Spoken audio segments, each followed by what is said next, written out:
Buenas noches, estimados estudiantes. ¿Cómo están? Buenas noches. ¿Me escuchan? Sí, ingeniero, buenas noches. ¿Qué tal? Buenas noches, ¿cómo están? En esta oportunidad les voy a acompañar en la clase en el día de hoy. Vamos a concluir los temas. Y que no se le escucha muy bien, por favor, un poquito más de volumen, si no fuera mucha molestia.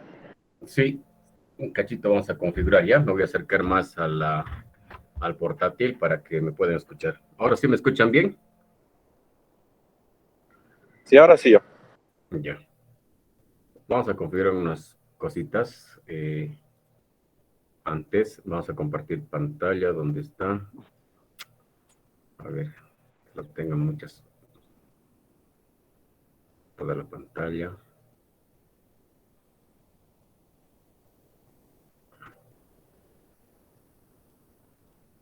Ocultar. Ignorar. Ya está. Ya. A ver, estimados jóvenes, voy a preguntar sobre su curiosidad. En el libro hemos encontrado bastantes simuladores, ¿no? Hemos encontrado el Magmasoft, hemos encontrado el Procast, el Solcast, diferentes tipos de software para el tema de simulación, ¿no? ¿Hay alguno de ustedes que ha podido conseguir este tipo de programas?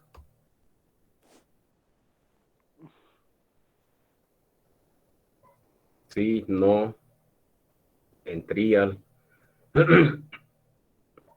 ¿Qué dicen? ¿Lo han utilizado alguna vez?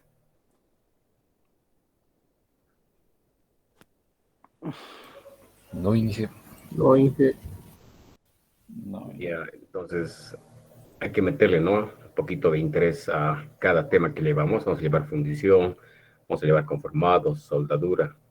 Y tenemos que estar nosotros inmersos siempre en las tecnologías, ¿no? Con respecto a los softwares, porque nos va a facilitar la vida en realidad esto, ¿no? Ya no vamos a tener que recurrir a bibliografías, que era más tedioso, ¿no? Entonces, nos enfocaremos un poquito más en esto, ya que contamos con harta tecnología con respecto a esto, ¿no? Aquí les puedo presentar mi máquina virtual, en la cual pude lograr conseguir este software, es el Procast, también el Flowcast 3D, y bueno, el SolidWorks que conocemos, ¿no? Entonces, vamos a compartir el simulador, el instalador de este programa, más o menos debe ser unos 3 gigas, tiene su video de tutorial de instalación. Este es el Procast 2018, en la cual empezamos siempre, ¿no? Por un modelo, un visual, entorno visual, ¿no? Perdón, Procast y visual, ¿no? Está corriendo muy bien, no tiene defectos, las licencias se han activado correctamente y lo podemos utilizar de una forma educativa, ¿no? Entonces de eso se trata, ¿no? Creo que aquí tiene también algunos manuales, si no me equivoco, ¿no? Lo he visto en la tarde un poco. Parece que no es muy difícil de manejar. Si sabes manejar programas como el ANSYS tal vez o el Abacus, podemos, digamos, llegar a entender un poco esto, ¿no? O sea, el tipo de mallados tal vez, la selección de materiales. eh, Tenemos todo eso, ¿no? Aquí, por ejemplo, tenemos el molde y tenemos aquí las cavidades, ¿no? Es el modelo en realidad. Entonces, le pondremos un poco más de interés. Esto lo vamos a compartir. Bueno, en este mismo momento lo voy a compartir con ustedes para que lo descarguen y en la noche lo aprendan. Yo lo voy a aprender igual esta noche. ¿Dónde estás? A ver, vamos a abrir una paginita. Lo he cargado a la nube. A ver, un cachito de... Vamos a compartir en el chat, ¿ya? Es 5. Sí.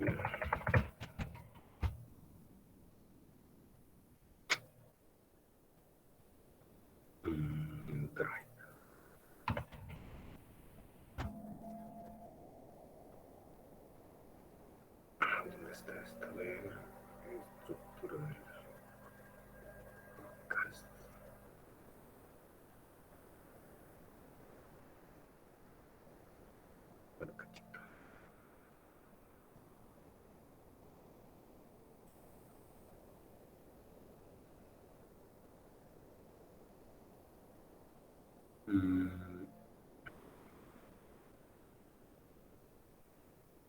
No, creo que no ha cargado, pero esta es la antigua versión que estamos manejando. El Procast es este, y no se puede instalar completamente, ¿no? Lo voy a cargar esta noche y se los voy a compartir para que lo instalen, ¿ya? Bueno, vamos a ver este programa y vamos a continuar con la materia.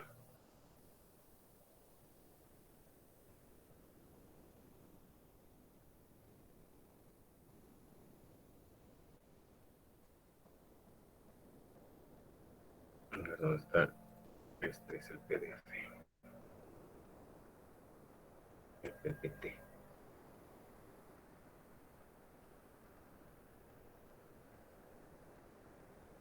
Quisiera que me confirme, por favor, si se puede visualizar en la pantalla la presentación.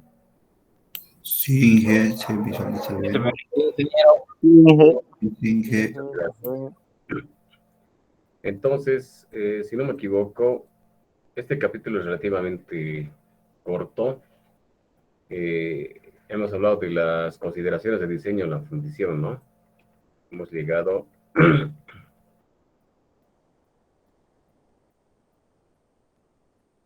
hasta aquí, si no me equivoco, hemos llegado, ¿no? Hasta, hasta aquí, hasta... Aquí hemos quedado. En esta imagen hemos quedado la anterior vez. No, ¿estoy en lo correcto? ¿Me confirma, por favor? Sigue.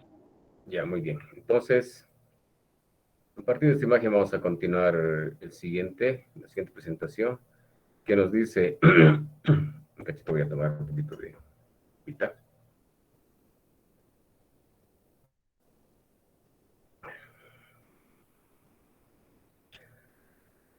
Dice, tolerancias dimensionales. Entonces dice, solo cuando sea necesario podemos realizar ese tipo de tolerancias dimensionales. Entonces, esas tolerancias dimensionales, nosotros nos encargamos de poder realizar un acabado de calidad, ¿no? Entonces tenemos que tener la maquinaria disponible para poder realizar ese tipo de acabados, ¿no? Si no tengo torno, no tengo fresa, entonces no va a servir de nada que yo pueda tal vez dedicarme a la fundición, o tal vez me va a salir muy caro llevar mis piezas a que un tornero haga ese tipo de trabajos, ¿no? Entonces, tenemos que tener la capacidad de nosotros de tener tolerancias dimensionales, ¿no? Claro que es un costo extra a nuestro trabajo, ¿no? Incorpora más tiempo, incorpora materiales, incorpora mano de obra, entonces es más caro, ¿no? Entonces el tiempo es nuestro peor enemigo, ¿no? Tenemos que hacerlo rápido las cosas para poderlas vender, ¿no?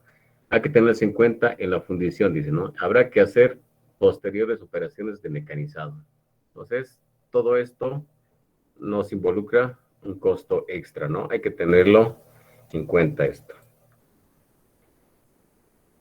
¿Qué más podemos decir de esto? A ver, también existe criterios de selección del proceso, están en función de los criterios técnicos, criterios económicos, criterios tecnológicos y los criterios ecológicos, ¿no? Cada uno nosotros tenemos que tomar en cuenta más o menos de qué se trata. En principio, tenemos los criterios técnicos, ¿no? Entonces, nosotros somos capaces ya a estas alturas que estamos cursando la carrera de ingeniería mecánica, electromecánica, o tal vez hay estudiantes de industrial también, tenemos que tener la capacidad ya para poder describir esos criterios técnicos en base a la fundición, ¿no?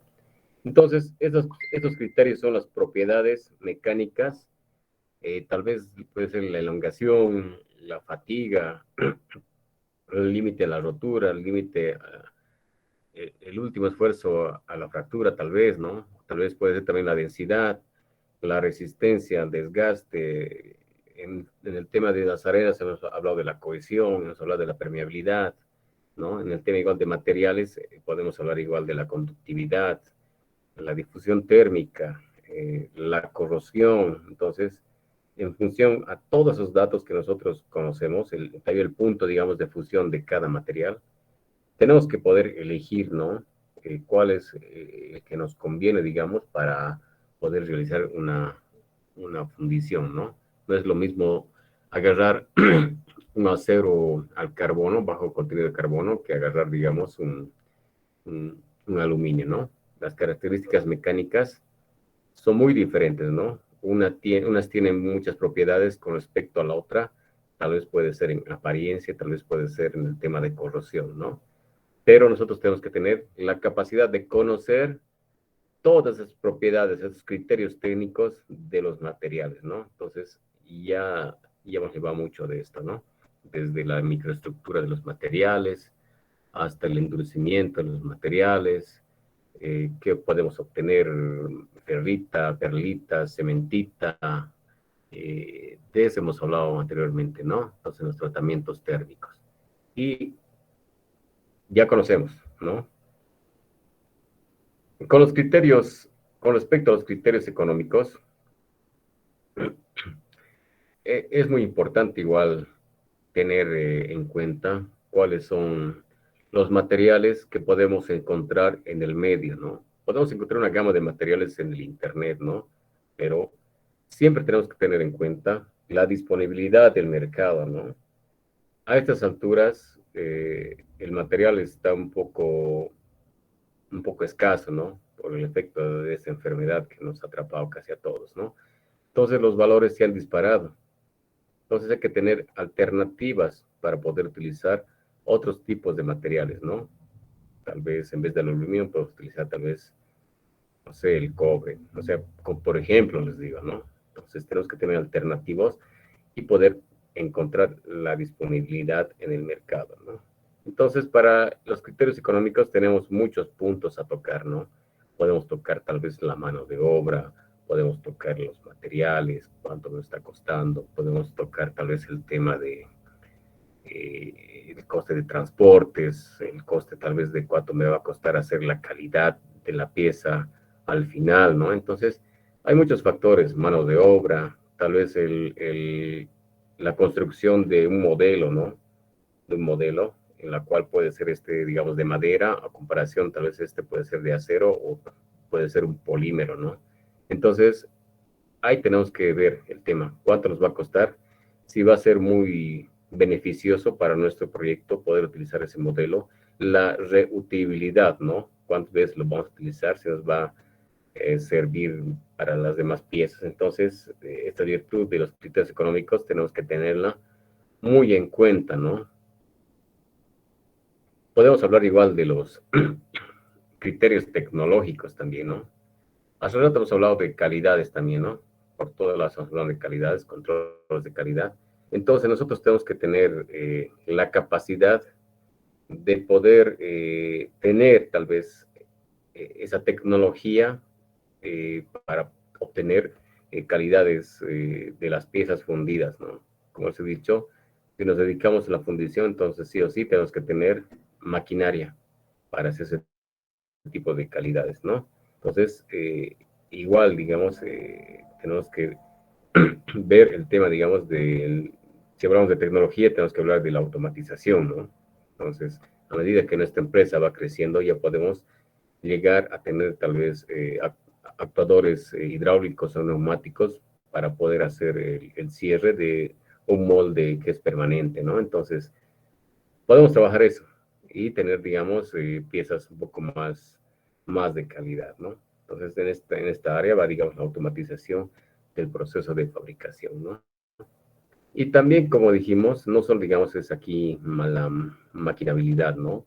También puede involucrar el tema, digamos, de tratamientos térmicos que hemos hablado igual, ¿no? Entonces, como experiencia les voy a decir, llegó hace mucho tiempo un proyecto del aeropuerto en la cual necesitaban ellos que realicemos herramientas para el desmontaje de sus aviones. Nosotros teníamos toda la capacidad para poder realizar ese tipo de trabajos. Teníamos el tornos, la fresa, teníamos el plegado, teníamos casi todo, teníamos, ¿no? Entonces, lo que ha pasado, hemos tenido, digamos, una Bueno, en el tema de tratamientos térmicos no hemos podido realizarlo porque nos falta experiencia, no tenemos los equipos y tampoco tenemos el personal que haya tenido ese tipo de experiencias en el área, ¿no? Nosotros podemos, digamos, encajar, tal vez pudiendo leer las teorías en una semana, digamos, ¿no? Y pudiendo hacer el diseño luego, ¿no? Pero aparte de eso se necesita bastante técnica para poder moldear el modelo, ¿no? Entonces tenemos que tener criterios de entradas, de salidas, eh, criterios de compactación, una permeabilidad. Entonces, no estamos en la capacidad. No lo hicimos porque no tuviéramos ese tipo de maquinarias, ¿no? Entonces, lo descartamos el proyecto, ¿no? Le recomendamos tal vez a otras personas que tenían, digamos, esa capacidad para poder crear ese tipo de piezas, ¿no? Entonces no estábamos en la capacidad. Por eso, digamos, hay que tener ese criterio tecnológico si lo vamos a poder realizar o no. Podemos hablar también de los criterios de diseños ecológicos, ¿no? Entonces, hace mucho, igual creo que les hablé sobre el tema, digamos, de una fundición en la cual ellos utilizaban como combustible el aceite desgastado de los automóviles, ¿no? Entonces ellos vertían a su horno, tal vez por eh, un sistema de goteo en la cual se vaciaba, digamos, ¿no? En el horno el líquido, entonces esto producía la combustión, ¿no?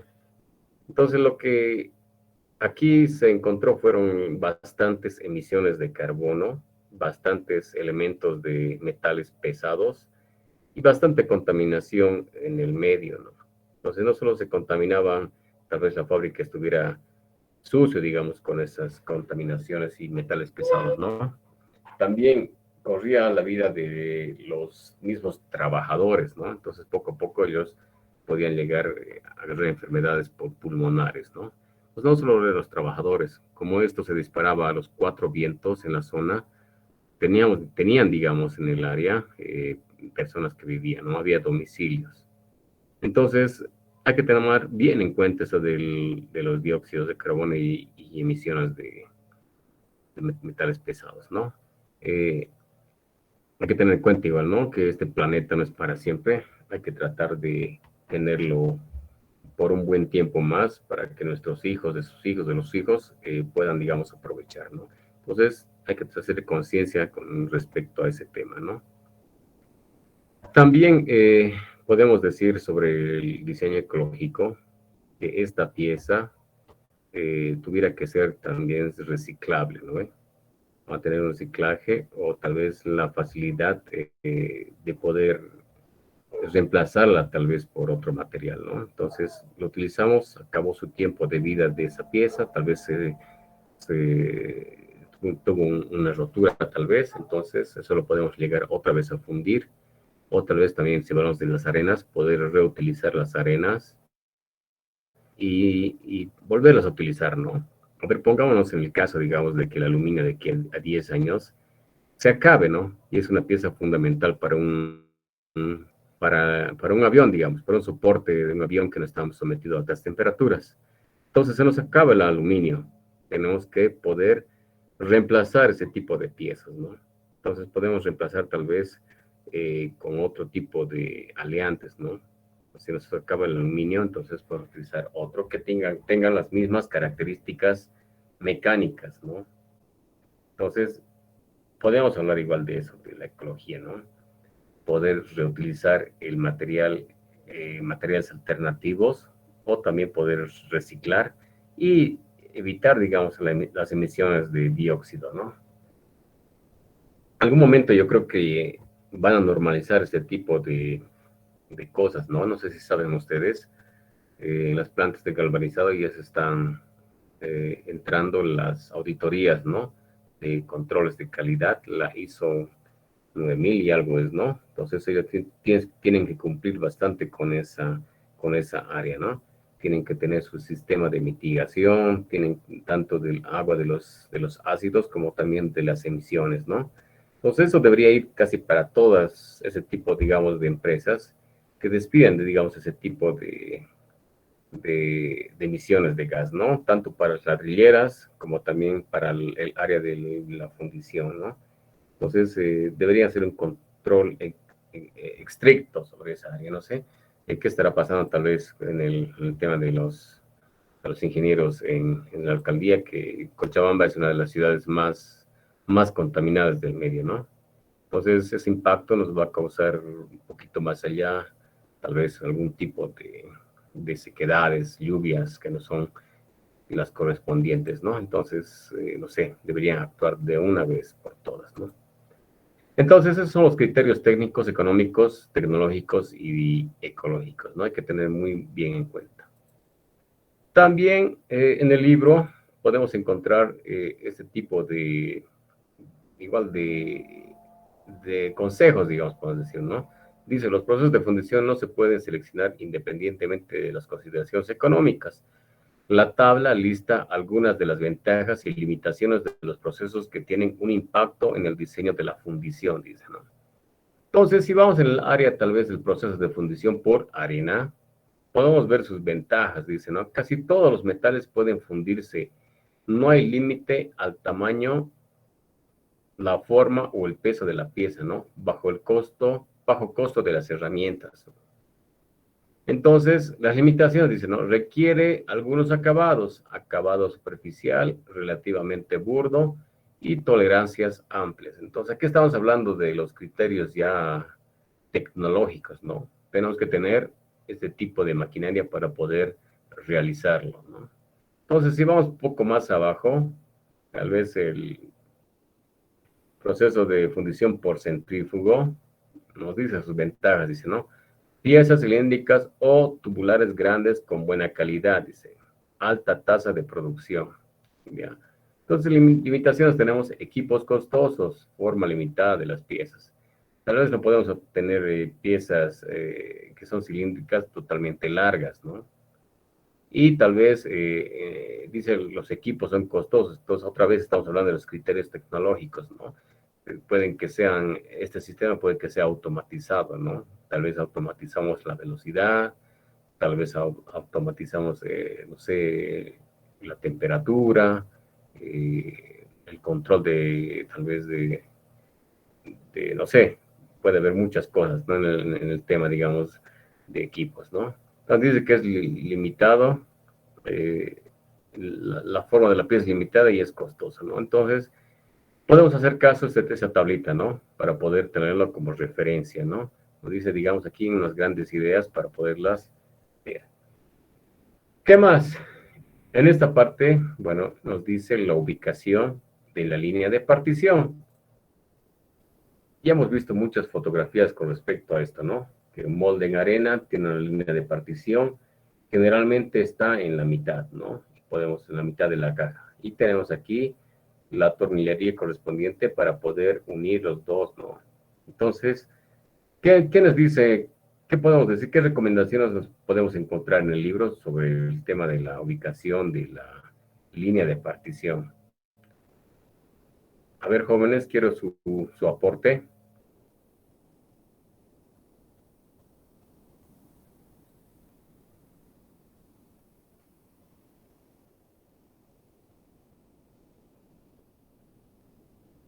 A ver,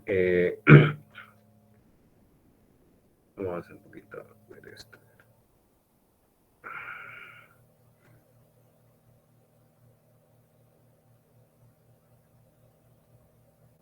Rodolfo, tú que digamos estás al tanto de todo esto, ¿qué nos puedes decir de la línea de partición?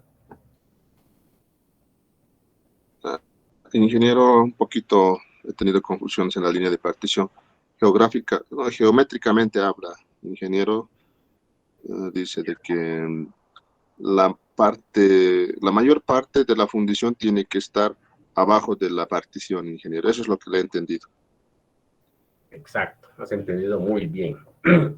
¿Qué más podemos aportar de esto? A ver, Lisette Herrera.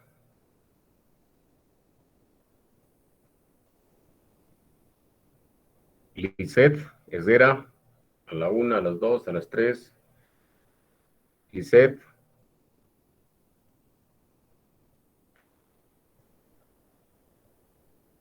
no entiendo, ¿no? ¿Cómo pueden, digamos, entrar a la reunión y no poder tal vez hablar nada ni participar, ¿no? Entonces debe estar tal vez en otro lugar, no sé, haciendo otras cosas. Entonces, debería verlo nomás la grabación el día de mañana, ¿no? Y evitarse, digamos, que lo llame y perdamos tiempo en esto, ¿no? Entonces, no sé por qué, no sé qué ideas tienen para poder no responder. A ver, Damaris Aguilar,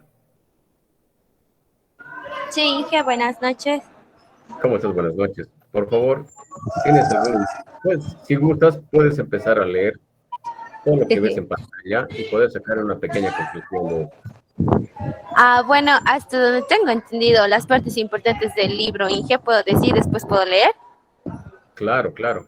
Ya, con respecto a la línea de partición, hasta donde leí, la orientación de la pieza va a afectar a la distribución de la porosidad, primero. Segundo, también que la línea de partición generalmente debe ser, si es que es posible, debe contornos o sí, o en los contornos o en las esquinas. También generalmente está ubicada en el centro para una mejor distribución y hay ciertas especificaciones también con respecto a las aleaciones de acuerdo a su densidad. Y ahora voy a leer, a ver, dice, ubicación de la línea de partición. En un molde la pieza debe orientarse de modo que la porción grande de la fundición sea relativamente baja y la altura de la pieza se reduzca al mínimo. La orientación de la pieza también determina la distribución de la porosidad. Ya había está lo que había mencionado. Por ejemplo, en la Claro. fundición de aluminio, el hidrógeno es soluble en el metal líquido, pero no es soluble cuando el aluminio se solidifica. Por lo tanto, durante la fundición del aluminio se forman burbujas de hidrógeno que se elevan debido a la flotabilidad y causan una porosidad mayor en las regiones superiores de las fundiciones. Las superficies críticas deben estar orientadas de modo que se posicionen hacia abajo.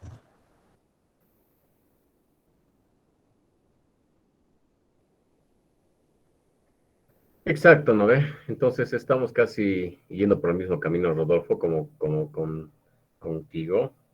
Entonces, hay que evitar que las piezas, digamos, por ejemplo, en este caso, ¿no? Esta pieza tiene que ser echada. Si es parada, entonces vamos a encontrar defectos en que el fluido en la colada pueda, digamos, llegar a ese tipo de alturas, ¿no?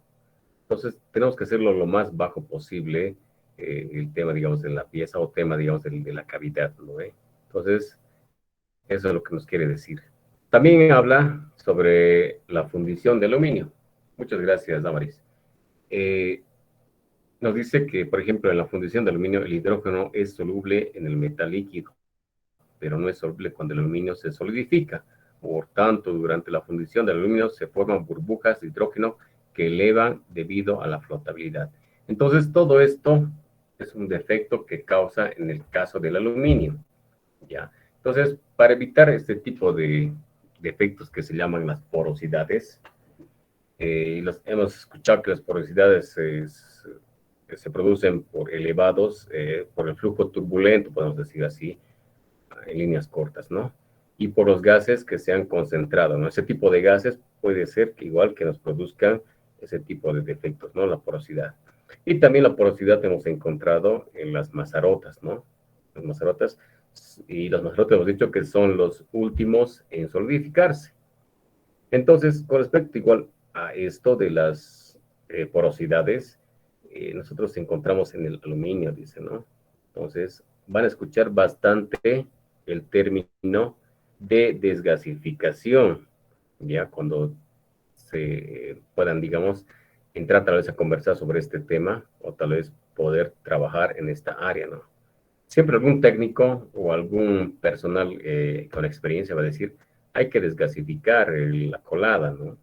Hay que eliminar los gases, los óxidos, tal vez les van a decir, ¿no? Entonces, ellos lo que están diciendo es que van a eliminar las burbujas, los gases causadas por, tal vez por los malos contaminantes, puede ser, podemos decir en este caso, ¿no? En realidad no serían los malos contaminantes, serían entonces las aleaciones deficientes, ¿no? Entonces van a causar todos estos defectos de porosidad. Entonces, hay métodos para poder desgasificar estas coladas. Pueden echarle tal vez algún componente químico, la cual nos ayuda, digamos, a base de sal, puede ser sales, que nos ayudan, digamos, a poder desgasificar. Entonces así evitamos la porosidad. Entonces estamos haciendo de una forma correcta al hablar igual de la línea de partición y el momento de poder desgasificar, ¿no? Entonces generalmente vemos la línea de partición en esta parte que es la simetría entre las dos caras, ¿no? Es característico. Aquí podemos encontrar otra línea de partición que no es simétrica, pero que es la correcta, ¿no? Y vamos a la siguiente presentación. De igual forma, ¿no? Podemos ver en esta parte que la línea de partición lo han hecho por debajo, ¿no? Tenemos un diseño original y un diseño mejorado, ¿no? Entonces la línea de partición se encuentra en este lado. De igual forma que podemos encontrar la línea de partición que está por debajo, pero aquí tenemos un mejoramiento de la pieza, ¿no? Entonces nos va a decir que va a tener ángulos de salida, ¿ya? Para que no se pueda desmoronar la pieza, ¿no? La arena, y no tengamos las inclusiones. Entonces, tenemos eso como ejemplo, ¿ya? En el siguiente ejemplo igual, aquí tenemos una foto un poco más clara, ¿no? La porción grande no debería estar encima de la línea de partición. Claramente podemos decir esto, ¿no? Y aquí igual nos dice, entonces, esa sería la correcta para ese tipo de piezas, ¿no? Entonces, es simétrica. Entonces, tal vez mi bebedero puede estar por acá, mi canal de alimentación por acá, mi mazarota por este lado puede estar también, ¿no? Depende, digamos, del diseño, ¿no? Aquí vemos otro ejemplo bien claro. Dice el no deseable y el deseable, ¿no? Hablamos primeramente del no deseable. Dice que la línea de partición va a estar en esta zona. Entonces, nos imposibilita o nos dificulta que en la colada por el canal de alimentación pueda llegar, digamos, a estas partes que son elevadas, ¿no? Entonces dice que no es deseable, no va a funcionar, nos va a producir porosidades, entonces vamos a tener bastantes defectos. Entonces, por el otro lado, tenemos aquí en esta parte de la línea de partición que es superior, ¿no? Entonces, por la gravedad que nos ayuda bastante, podemos encontrar que la colada va a ser la correcta. Entonces, de eso se trata la línea de partición. No es mucha ciencia, es poderse dar cuenta nomás cómo va a circular nuestro fluido en el canal de alimentación, ¿no? Localización y diseño de compuertas. Bueno, igual, de la misma forma, las compuertas son las conexiones entre los canales de alimentación, hemos dicho, ¿no? Entonces, a menudo podemos encontrar múltiples compuertas, podemos encontrar múltiples mazarotas, podemos encontrar múltiples copas de vaciado, múltiples bebederos, ¿no?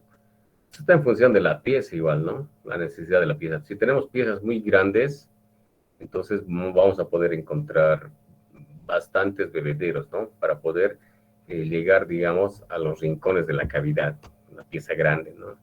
Entonces podemos tener igual muchas mazarotas. Las mazarotas pueden ser tal vez en diferentes lugares, ¿no? Entonces, está en función de la pieza, ¿ya? Entonces, también podemos disminuir tal vez la temperatura de vacío, ¿no? Entonces, también podemos evitar defectos de la misma forma, ¿no?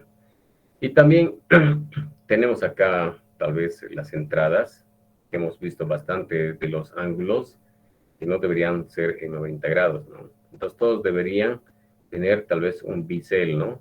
Como vemos acá, esta es la pieza que es incorrecta y esta es la pieza mejorada, ¿no?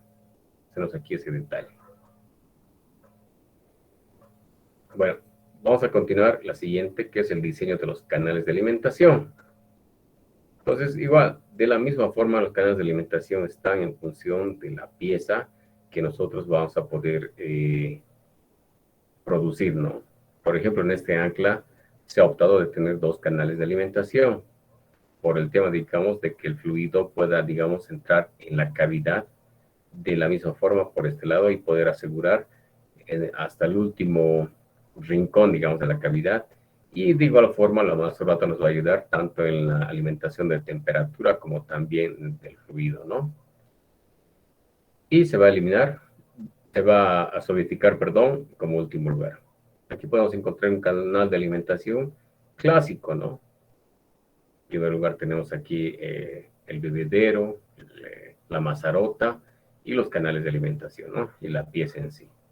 Entonces puede haber muchos diseños. Ustedes tienen que tener la capacidad de poder imaginárselo por qué caminos es el correcto para que mi pieza pueda llegar a solidificarse completamente y no tener los defectos de rechupe, los defectos de porosidad, todos esos defectos que podemos encontrar, ¿no? También tenemos diversas características del molde, ¿no? Y podemos hablar tal vez de la copa de vaciado. Tenemos estas formas, ¿no?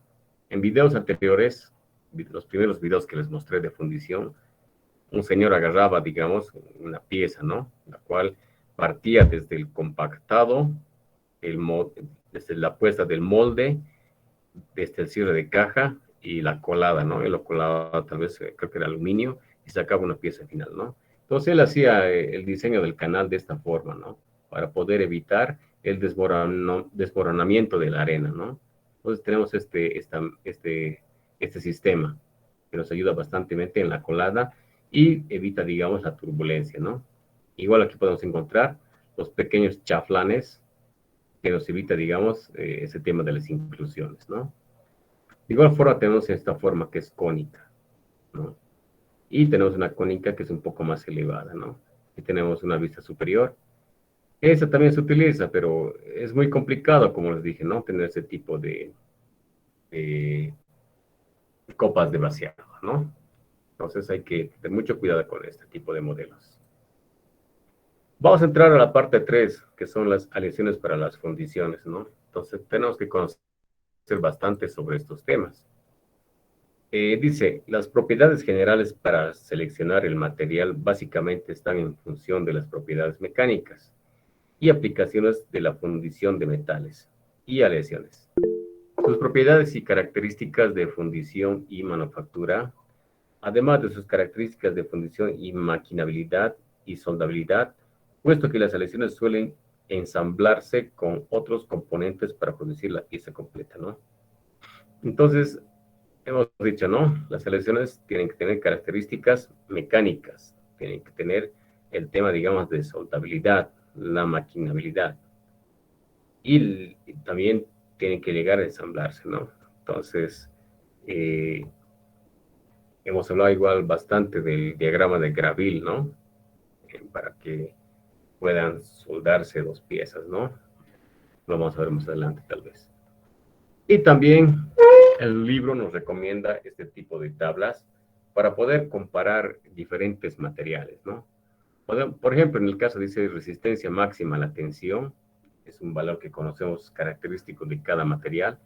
Tenemos el acero nodular, el hierro gris, el hierro maleable, el base del aluminio, y etcétera, etcétera, ¿no? Entonces, decimos, si nuestra pieza va a aguantar tal vez una capacidad de 100 PSI por 10 a la 3, entonces podemos elegir tal vez cualquier tipo de materiales que pueda intersectar esta línea, ¿no? En primer lugar tenemos el acero modular y el acero maleable y lo demás, ¿no? ¿Ve? Entonces lo mismo pasa con la resistencia a la cedencia, ¿no? O fluencia o a la fluencia que lo conocemos relativamente, ¿no? También podemos igual elegir de la misma forma el módulo de elasticidad y también la relación de resistencia a la tensión, a la tracción también lo conocemos, ¿no? Entonces, para eso nos sirve esta tablita, para poder conocer las propiedades mecánicas de los materiales, ¿no? Es muy didáctico, no lo digo que no, pero como ahora estamos manejando mucha tecnología con respecto a esta selección de materiales, más adelante les voy a mostrar una aplicación muy, muy versátil que ustedes tienen que lograr utilizarlo, ¿ya? Entonces vamos a continuar un poco más sobre las recomendaciones del libro. En esta parte nos dice aplicaciones típicas para las fundiciones y características de la fundición, dice, ¿no? Entonces podemos hablar del aluminio en primer caso, dice, ¿no? La capacidad para fundirse de aluminio tiene que ser buena. Bueno, nos dice que es excelente, muy bien. Podemos fundirla a 700 grados. ¿Qué nos dice por la soldabilidad? Entonces, que es regular. Es poco complicado, sí se puede, pero es complicado poder soldar. Eso lo vamos a ver en capítulos posteriores. La maquinabilidad es muy buena, el material es muy suave, entonces podemos encontrar en B y E, que es buena y excelente, ¿no?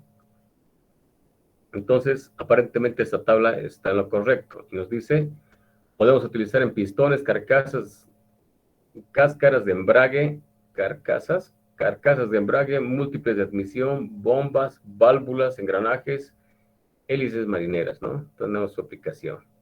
A ver si vamos, digamos, a lo que conocemos más todavía, el acero al carbono de baja aleación. Dice, en primer lugar, capacidad de fundirse regular, dice. Hay que analizar esta parte.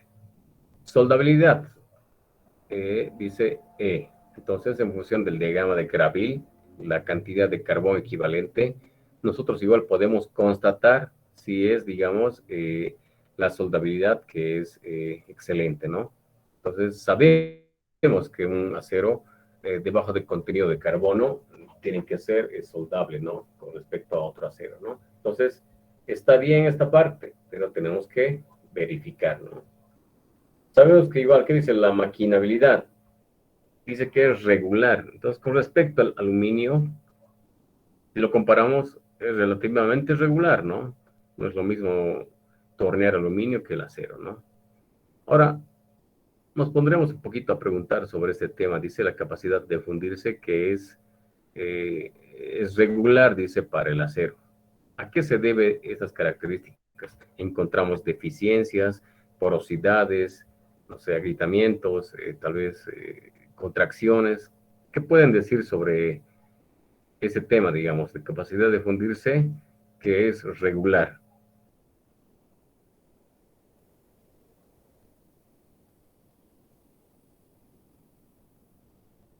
¿Qué decimos a Díaz, Rodolfo, Edson, Ángel, Iván, Nathaniel, Gerson, Edgar, Eric, Jonathan?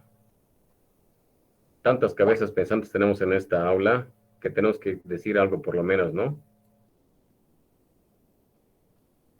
O estamos en la capacidad de entender esto directamente. Si es así, digamos, pasamos, ¿no? ¿Qué decimos? Yo creo que lo veo más complejo por el lado de la dosificación con carbono, porque debemos de tener cuidado en el porcentaje de carbono que va a tener nuestro hierro fundido para tener posteriormente una resistencia dada. Yo creo que desde ese punto de vista se podría ver, y aparte que produce pues porosidades, puede haber secciones con tensiones internas concentradas, todos esos detalles, ingeniero. Puede que suceda, digamos, si tenemos una mano de obra que no es calificada, ¿no?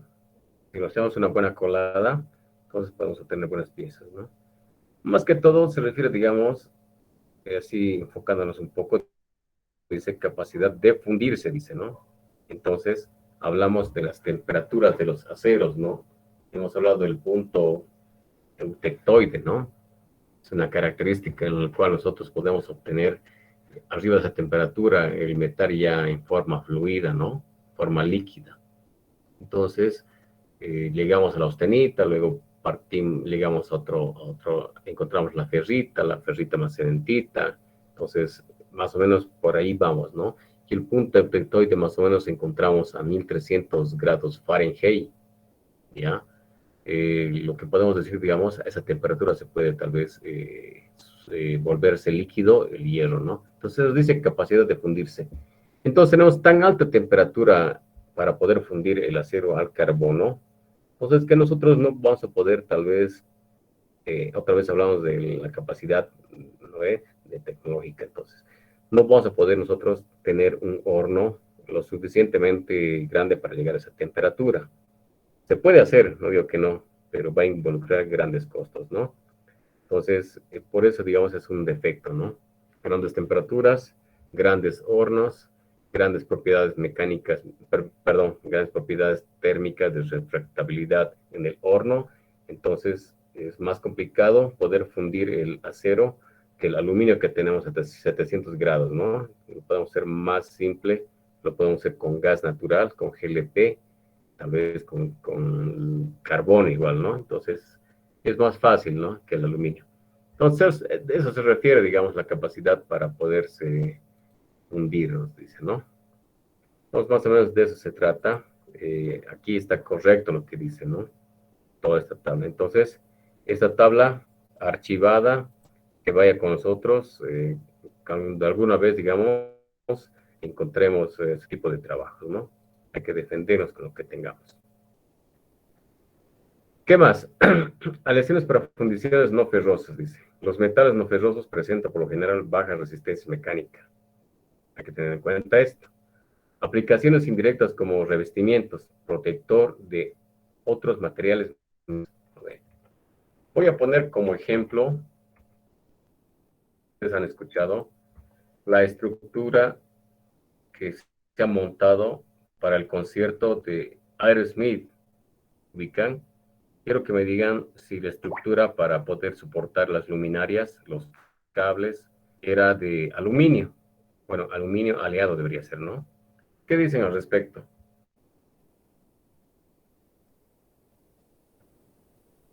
¿Era o no era? Solo para soportar cables, ¿no? ¿Perdón? Para soportar cables.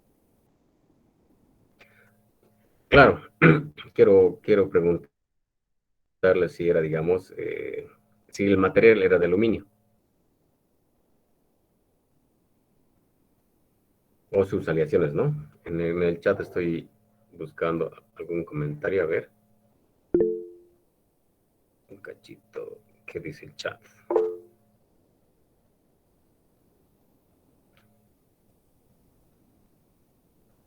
¿Podría, por favor, volver a formular la pregunta? Un poquito no la entiendo. Yo igual no lo entendí La bien. estructura, ¿con qué material se hizo, digamos, la parte de la estructura que soporta las luminarias, ¿no? Si no me equivoco, en ese concierto lo que se ha caído es la estructura de aluminio, o me estoy equivocando. En el concierto de los Guns, de los Aerosmith tenían que llevar, si no me equivoco, a Santa Cruz. ¿Se acuerdan de eso? ¿Ese caso? Sí, no, tal vez, o va a ser en vano el ejemplo. No, ingeniero, pero estamos investigando. ¿Verdad, no, Inge? Estamos investigando. Supuestamente es por fuertes vientos que han forzado la estructura.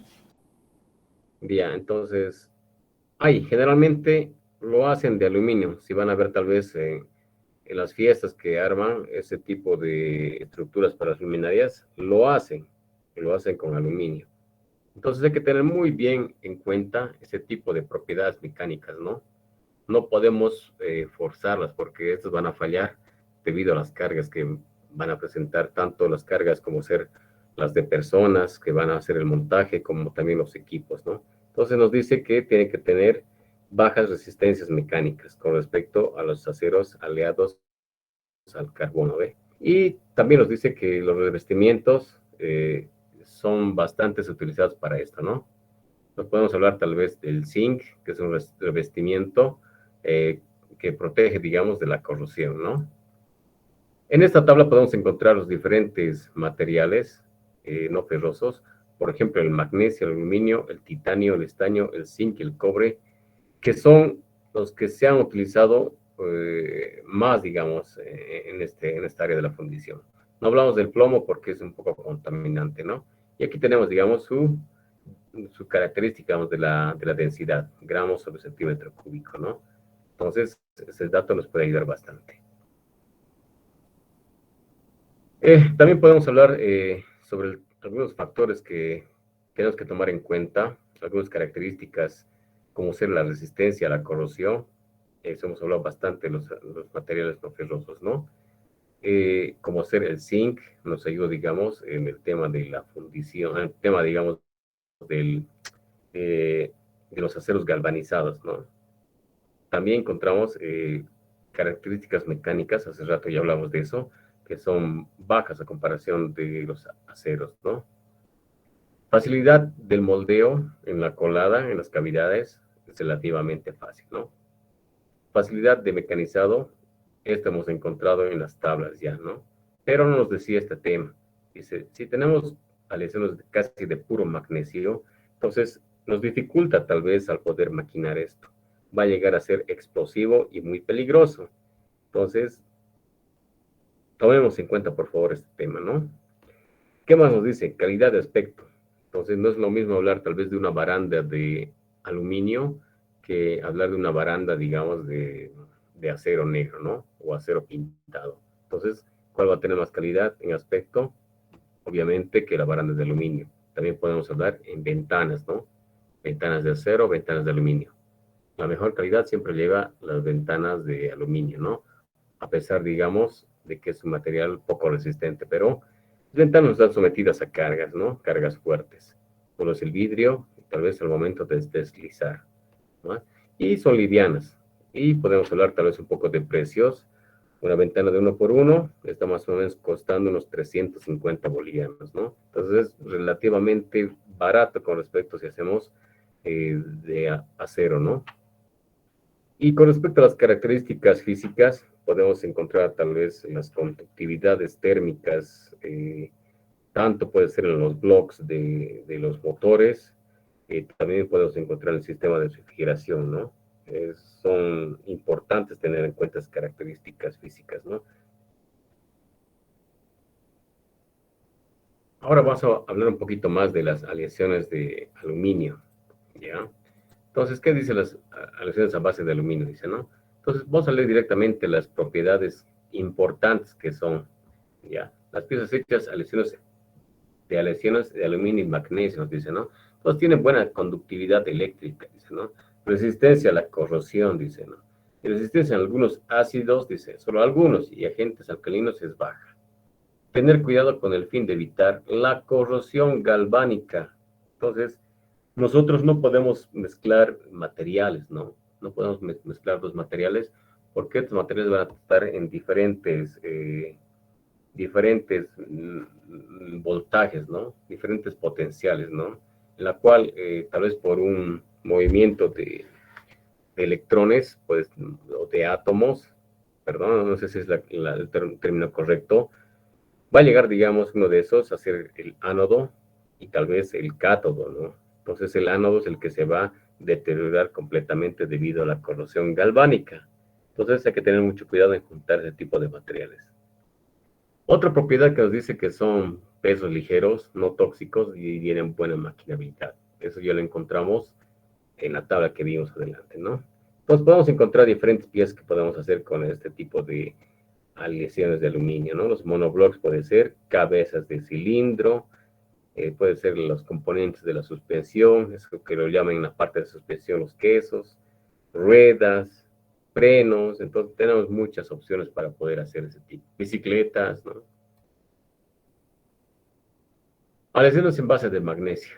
De la misma forma, igual que tienen casi las mismas propiedades de resistencia y resistencia moderada, ¿no? Dependiendo del tratamiento térmico particular utilizado, ¿no? Entonces, son piezas ligeras, igual, se utilizan igual, dice en la parte de los automóviles, y para aumentar el ahorro de combustible, ¿no? También tenemos el base a cobre, dice, ¿no? Entonces, sabemos que el cobre es bien caro, ¿no? Entonces el cobre, pero tiene las ventajas, digamos, de tener buena conductividad térmica, ¿no? Eléctrica, por eso utiliza para el tema, digamos, de cables, perdón, cachito, por favor.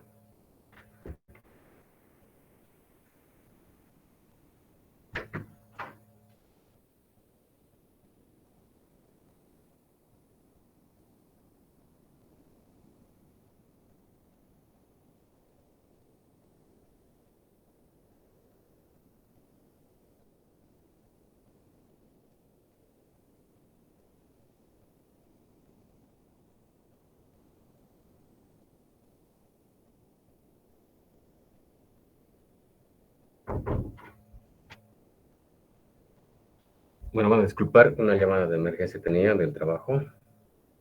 Bueno, vamos a continuar, ¿no? En esta parte. El cobre, ¿no? Y sus beneficios, ¿no? Resistencia a la corrosión, entonces resistencia igual, bueno, buena conductividad eléctrica como térmica. Entonces, se utilizaba bastante cobre antes porque era mucho más barato, ¿no? Hace mucho tiempo yo vi, digamos, que las pailas para chicharrones se hacían de cobre, ¿no? Entonces el material era más barato en esos tiempos y podíamos cocer muy bien el chicharrón en menos tiempo, ¿no? Entonces teníamos buena conductividad térmica con respecto a eso, ¿no? Entonces ahora como es más caro, es bastante, digamos, difícil de poder utilizar ese tipo de aleaciones. En base a zinc, igual, su característica es la buena corrosión, buena fluidez, ¿no? Lo utilizamos igual en piezas como para poder evitar, digamos, la corrosión, ¿no? Entonces, en piezas que son, que están en un ambiente corrosivo, como ser tal vez las sales, ¿no? O algún tipo de químicos, tal vez en las minas. Entonces, para esto nos puede servir las aleaciones en base a zinc, ¿no? Aleaciones en base de estaño, igual se utilizan bastante, ¿no? Dice, igual resistencia a la corrosión se utiliza generalmente en las superficies de los rodamientos, se dice, ¿no? Aleaciones de alta temperatura. Hemos hablado igual mucho más antes, ¿no? De los álabes de una turbina, ¿no? Tiene que estar a una temperatura muy, muy elevada, ¿no? En el cual el material era el molibdeno, si no me equivoco. Entonces, teníamos buenas propiedades térmicas con respecto a eso, ¿no? Se formaban las dendritas, y a partir de eso obteníamos los monocristales, ¿no? Que tenían esas propiedades térmicas. Entonces, estas son las aleaciones a altas temperaturas, ¿no? Que aguantan, dice, 1650 grados centígrados para las condiciones de titanio y superaleaciones, dice, ¿no? Por ejemplo, ponen, digamos, perdón, aleaciones para boquillas y diversos componentes de motor jet y cohete, dice, ¿no? Entonces, tomemos bien en cuenta los materiales para poder utilizar aleaciones de altas temperaturas, ¿no? De la misma forma, podemos encontrar aquí propiedades y aplicaciones típicas de aleaciones de fundiciones no ferrosas, ¿no? Entonces, encontramos, más o menos que dice, el aluminio tiene esta codificación. Podemos encontrar qué tipo de material tenemos en el internet, ¿no? Y dice, tratada térmicamente, dice, ¿no? El tratamiento térmico puede ser recocido o revenida, ¿no? Pero lo que más nos interesa es esta parte de acá, ¿no? La resistencia máxima a la tensión o a la fluencia. Y la elongación puede ser, ¿no? Y también los tratamientos que se pueden realizar para estos. Pero nos enfocamos bastante en eso porque nos interesa para poder diseñar nuestra pieza, ¿no? Entonces, con respecto a eso, hemos hablado también bastante de selecciones de materiales, como también con sus diferentes propiedades, como ser la elongación, puede ser resistencia a la fluencia. Quiero que pongan interés bastante sobre este video, que tal vez en una vida futura, en su vida profesional, no va a tener que, digamos, utilizar la bibliografía del libro o tener, digamos, cantidades de hojas, ¿no? Entonces van a tener que tal vez utilizar ese tipo de software para que su trabajo sea más rápido, más versátil y todavía que esté documentado por este buen software que pude encontrar para poder seleccionar materiales, ¿ya? Lo voy a poner play para que lo puedan revisar.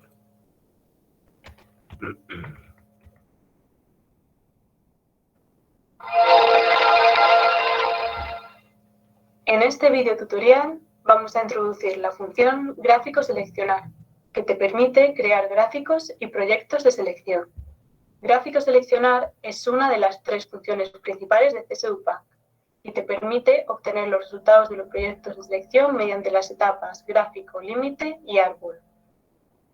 Así que vamos a empezar abriendo el nivel 1. Vamos a acceder a la función gráfico seleccionar. Esto despliega la barra de herramientas izquierda. El proyecto de selección incluye tres etapas diferentes. La primera etapa, datos de selección, te permite elegir la tabla de datos y el subconjunto que quieras utilizar. Nivel 1 y universo de materiales, todos los materiales, aquí está seleccionado por defecto. Aquí se pueden elegir entre diferentes familias de materiales o procesos. Ya podemos proceder con la segunda etapa, selección.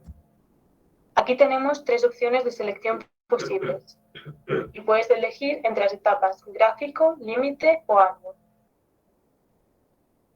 La etapa gráfico te permite visualizar tu selección, agregar restricciones adicionales a través de la barra de herramientas u optimizar la selección en función de una propiedad o un índice de rendimiento. La etapa límite te permite imponer restricciones, tales como valores mínimos y máximos de propiedades. La etapa árbol te permite limitar la selección en base a la estructura árbol y a los enlaces que organizan la base de datos. Estas etapas de selección se presentan con más detalle en los siguientes videotutoriales. La tercera y última etapa, resultados, mostrará los resultados de las etapas de selección anteriores. Podemos elegir cómo queremos ver estos resultados. En mostrar, podemos elegir cómo organizar los materiales que han superado las etapas. La tabla de pasa no pasa nos muestra los 69 materiales originales y ya sea con una marca o con una cruz, podemos ver qué materiales superan la etapa o no. Podemos clasificar estos materiales en función de cualquiera de las propiedades utilizadas a lo largo de la selección. Por defecto, están clasificados alfabéticamente. Si queremos ordenarlos según uno de los criterios de selección, por ejemplo, el coste, seleccionamos precio en el menú desplegable. En los siguientes videotutoriales podrás ver cómo usar las etapas de selección de gráfico, límite y árbol, así como otras funciones disponibles en CSEDUPAC. Entonces, ya nos facilita, ¿no?, el CSEDUPAC para poder seleccionar diferentes tipos de materiales que puedan cumplir, digamos, con una capacidad mecánica, térmica, o tal vez puede ser de fluido, ¿no? Entonces, ya no tenemos que estar recurriendo al libro, como la tabla que hemos visto hace rato, para poder seleccionar qué tipo de material vamos a poder encontrar, ¿no? Entonces, en este videotutorial el programa se llama así, CSEDUPAC. Vamos a tratar de conseguirlo y lo vamos a subir a la plataforma para que lo puedan utilizar. Bueno, hasta aquí serían las clases el día de hoy, estimados estudiantes. Tal vez mañana nos encontraríamos nuevamente con ustedes. No sé si tienen algún tipo de pregunta con respecto a esto.